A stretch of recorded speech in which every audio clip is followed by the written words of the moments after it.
Hi மக்கள்ஸ், welcome back to my channel. புதுசாக பார்க்குறவங்க மறக்காமல் சப்ஸ்கிரைப் பண்ணிக்கோங்க. வாங்க இன்றைக்கி ரொம்ப சிம்பிளான ஒரு பாம்பே சட்னி எப்படி செய்கிறது வந்தால் பார்க்கலாம். ஸோ கடாயில் எண்ணெய் ஊற்றியாச்சு. எண்ணெய் காஞ்ச உடனே கடுகு,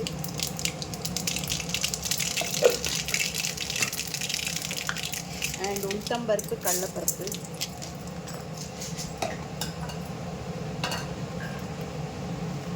அதோட 2 ஆனியன். உங்களுக்கு ஆனியன் எப்படி வேணுமோ அப்படி கட் பண்ணிக்கலாம், உங்களோட இதுதான்.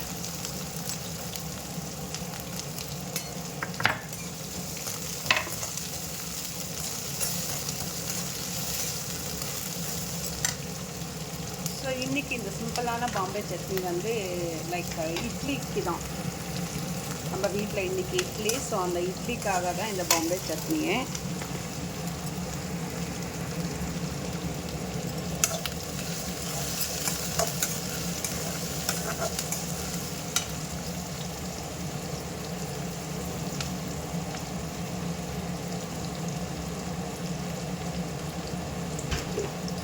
இதற்கு அடுத்து கருவேப்பிலை ஆட் பண்ணிடலாம்.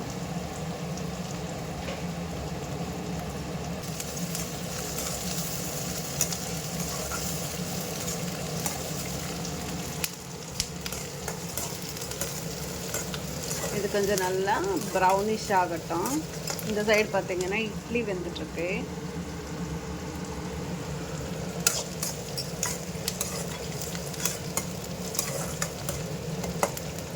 ஸோ மார்கழி மாதம் எத்தனை பேர் வந்து நவகிரகம் 30 நாள் தொடர்ந்து சுற்றுவீங்க? ஸோ மார்கழி மாதத்தில் வந்து நவகிரகம் சுற்றினா ரொம்பவே நல்லது. தினமும் வீடு வாசல் வந்து சுத்தம் பண்ணிவிட்டு நம்ம வந்து விளக்கேற்றுறது வந்து ரொம்ப ரொம்ப நன்மை அப்படின்னு சொல்லுவாங்க. பிகாஸ் இந்த மார்கழி மாதம் வந்து இன்னொரு வகையாக பீடை மாதம் அப்படின்னு சொல்லுவாங்க. ஸோ நம்மளுக்கு வந்து பிடிச்சிருக்கிற அனைத்து பீடைகளும் வந்து நல்லபடியாக நம்மளை வந்து தாக்காமல் எதுவுமே செய்யாமல் இருக்கணும் அப்படின்ற ஒரே இதுக்காக நவகிரகம் சுற்றுற பழக்கம் உண்டுன்னு எங்கள் அம்மா என்கிட்ட சொல்லியிருக்காங்க. பட் இதை பற்றி மோர் டீட்டெயில்ஸ் எனக்கு தெரியாது. உங்களுக்கு எதனா இது எதுக்காக நம்ம இந்த 30 நாளும் வந்து நம்ம நவகிரகம் சுற்றணும் அப்படின்னு தெரிஞ்சிச்சுன்னா மறக்காமல் கமெண்ட்டில் கமெண்ட் பண்ணுங்கள். அதோட பச்சை மிளகாய் ஆட் பண்ணிடலாம். காரத்துக்கு பச்சை மிளகாய்,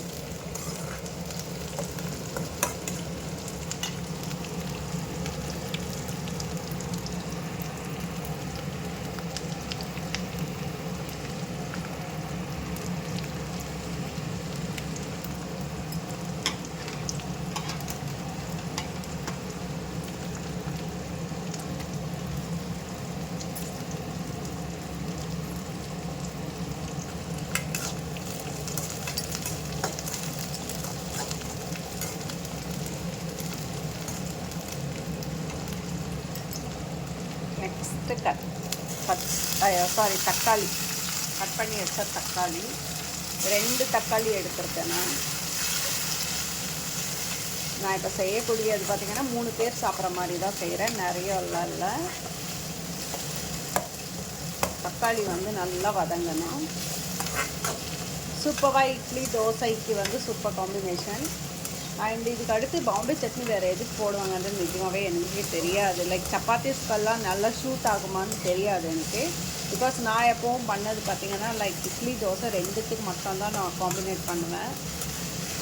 ஸோ அதர் மெயின் டிஷ்ஷுக்கு நிஜமாகவே எனக்கு தெரியாது. நீங்கள் வேறு எதனா டிஷ்ஷஸ் வச்சு இதில் சாப்பிட்ருக்கீங்களான்றது கமெண்ட் பண்ணுங்கள், மென்ஷன் பண்ணுங்கள். பிகாஸ் சில பேர் வந்து ஆப்பம் ஊத்தாப்பம் அதுக்கெல்லாம் எடுத்துக்குவாங்க போல இருக்குது. பட் நான் ட்ரை பண்ணதில்லை.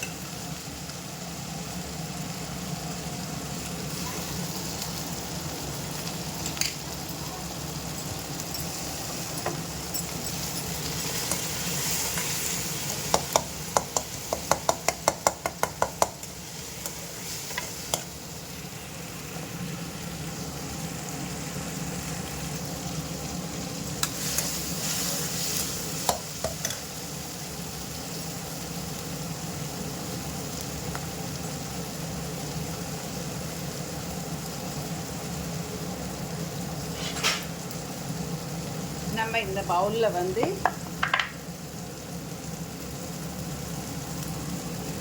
1 ஸ்பூன் போல் ஒன்று அண்ட் 2 இன்னொரு ஸ்பூன் எடுத்துக்கலாம். ஒருத்தருக்கு ஒரு ஸ்பூன் அந்த மாதிரி 3 ஸ்பூன் எடுத்து இதை வந்து கரைச்சி எடுத்துக்கலாம் மாவை.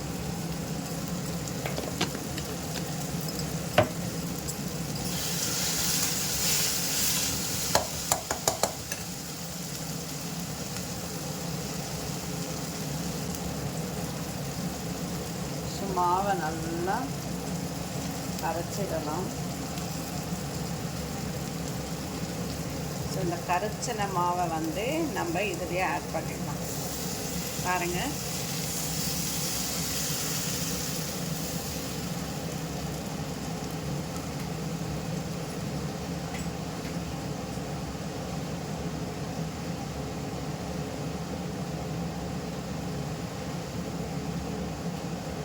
ஸோ கட்டி ஆகிடும். இன்னும் கொஞ்சம் தண்ணி ஊற்றிக்கலாம்.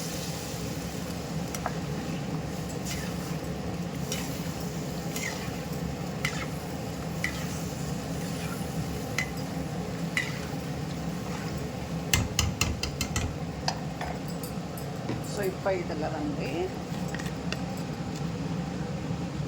உப்பு,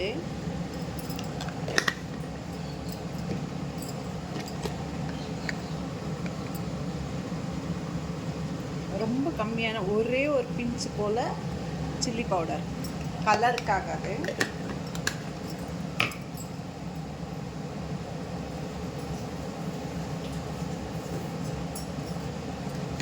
நெக்ஸ்ட்டு வந்து மஞ்சள் தூள்.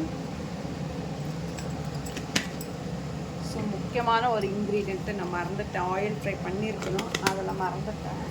அது என்னன்னு பார்த்தீங்கன்னா இஞ்சி பூண்டு பேஸ்ட்டு. சரி, நம்ம அப்படியே ஆட் பண்ணிடலாம் இஞ்சி பூண்டு பேஸ்ட். நீங்கள் போடும் போது வந்து எண்ணெயிலே ஃப்ரை பண்ணிக்கோங்க.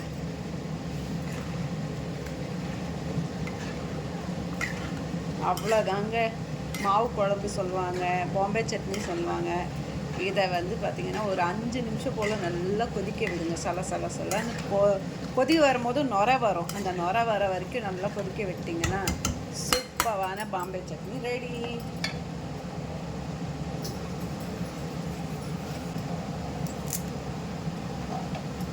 ரொம்ப சிம்பிளுங்க. யாரானா வீட்டுக்கு வந்துட்டாங்க, ரொம்ப அர்ஜெண்ட்டாக குக் பண்ணணும், என்னடா பண்ணுறது அப்படின்ற வேலையில் வந்து ரொம்ப ஒரு 10 நிமிஷத்தில் வந்து ரொம்ப ஃபாஸ்ட்டாக வந்து நீங்கள் இதை வந்து செஞ்சிடலாம். ரொம்ப ஈஸியான ஒரு டிஷ்ஷு தான் இது. ரொம்ப ஃபாஸ்ட்டாகவும் பண்ணிடலாம். ஸோ கொத்தமல்லி போட்டுடலாம். சூப்பரான ஒரு ரெசிபி, சாப்பிடவும் நல்ல டேஸ்டியாக இருக்கும். ஸோ இந்த மாதிரி நுரை வரும் போது நல்லா கொதிச்சுட்டு நுரை வரட்டும். இன்னொரு 5 நிமிஷம் விடலாம். ஸோ இட்லியும் இங்கே வெந்துடுச்சு. ஸோ சூப்பரான சாஃப்டான இட்லி ரெடி. ஸோ இந்த மாதிரி கொதி வரணும். ஸோ உப்பு காரம் செக் பண்ணிக்கோங்க, எது கம்மியாக இருக்கோ ஆட் பண்ணிக்கோங்க. சரி, எனக்கு கொஞ்சம் உப்பு கம்மியாக இருக்குது, நான் உப்பு போட்டுக்கிறேன்.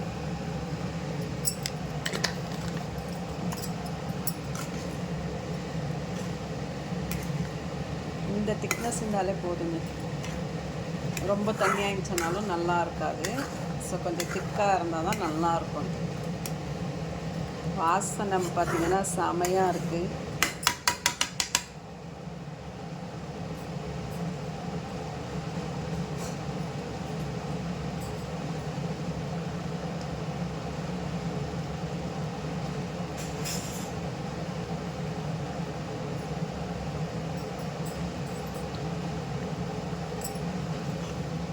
பாருங்கள், கரண்டியில் எடுத்தால் எப்படி திக்னஸ் தெரியுது. இன்னொரு 2 செகண்ட் கொதி வந்துச்சுன்னா ஆஃப் பண்ணிடலாம்.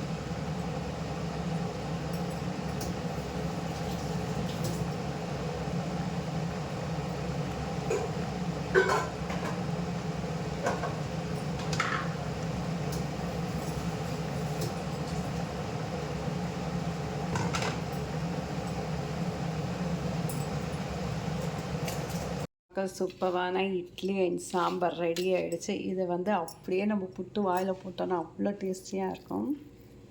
ஸோ பாருங்கள், நல்லா இந்த மாதிரி மெதுக்கிற மாதிரி நம்ம ஊற்றி சாப்பிடணும்.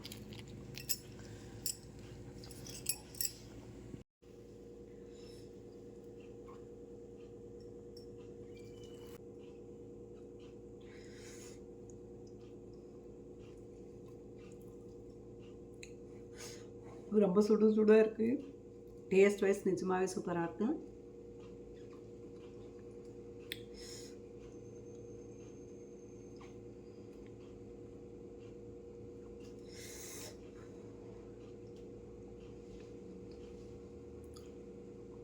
ஸோ நீங்களும் இதே மெத்தடில் செஞ்சு சாப்பிட்டு பாருங்கள். அவ்வளோ ருசியாக சூப்பராக செமையாக இருக்குது. மாவு குழம்பு பிடிக்காதவங்களுக்கு இது பிடிக்கும். அவ்வளோ டேஸ்டியாக இருக்குது. ஸோ மக்கள்ஸ் மீண்டும் இன்னொரு ரெசிப்பியில் வந்து சந்திப்போம். மக்கள்ஸ் இன்றைக்கி மார்கழி மாதம் முதல் நாள். ஸோ முதல் நாள் அன்று எப்படி பூஜை பண்ணேன், ஸோ அம்மா வீட்டில் எப்படியெல்லாம் பண்ணியிருந்தோம் அப்படின்றது நான் சொல்லியிருக்கேன். ஸோ இந்த மார்கழி மாதத்தில் பார்த்திங்கன்னா விடிய காலையில் 3:30 மணிக்கு எழுந்து நான் சின்னப்போ இருக்கும்போதே கோயிலுக்கு போய் நவகிரகம் சுற்றிட்டு வர பழக்கம். ஸோ இப்போல்லாம் அது முடியாது.